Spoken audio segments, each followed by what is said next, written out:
They didn't see it coming.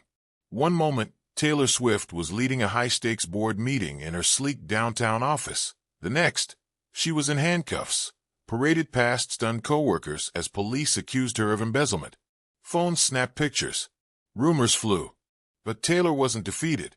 Over the next 48 hours, she turned the tables so completely that the very colleagues who framed her ended up behind bars. Here's how she did it. Taylor Swift had just been promoted to Chief Innovation Officer at StellarTech Corp., a cutting-edge tech firm worth billions.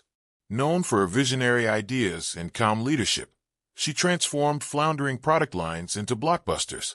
On this Monday morning, she chaired a strategy session for the company's next AI launch. The room buzzed with excitement until the crisis hit. Without warning, 2 uniformed officers burst in. Security cameras caught their arrival as Taylor looked up in shock. "Ms. Swift, you're under arrest for misappropriating $25 million in R&D funds," one officer announced. Hands shaking, she stood as they snapped handcuffs onto her wrists. Gasps filled the room. Colleagues whispered, "Is this real? Who could want to frame her?" Handcuffed and bewildered, Taylor was led past her stunned executive team, her closest allies staring helplessly. As the elevator doors closed on her, so did the door on her reputation. Or so they thought. In the police interrogation room, Taylor refused to break. She knew she was innocent, and she suspected who was behind it. A secret cabal of executives, led by COO Victor Klein and CFO Marissa Drake, had siphoned funds into offshore accounts. They'd hit a snag when Taylor's AI pilot program became too successful, threatening their side dealings in competing firms. When Taylor arrived at 8 a.m., they'd already planted falsified audit reports on her desk. By lunchtime, a bogus email trail proved her embezzlement. With the board eager to cover up the scandal, they'd convinced the CEO to authorize her arrest, while Victor and Marissa slipped away with the stolen money. Despite her handcuffs, Taylor's mind raced. She demanded access to her phone, refusing to stay silent.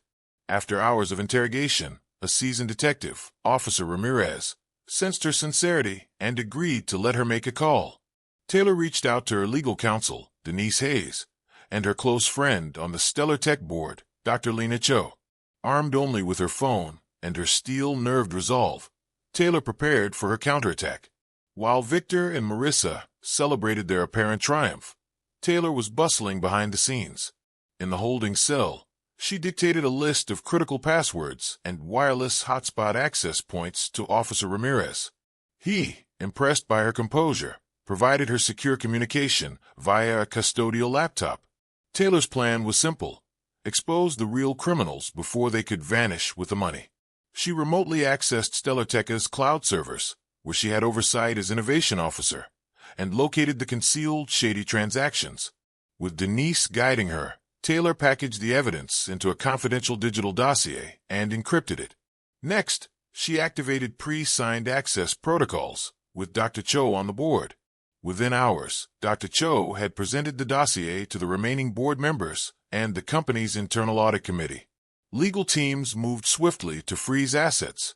Meanwhile, Denise filed an emergency injunction to halt Taylor's extradition and secure her release. By late evening, a judge reviewed the airtight evidence. The charges against Taylor were dropped.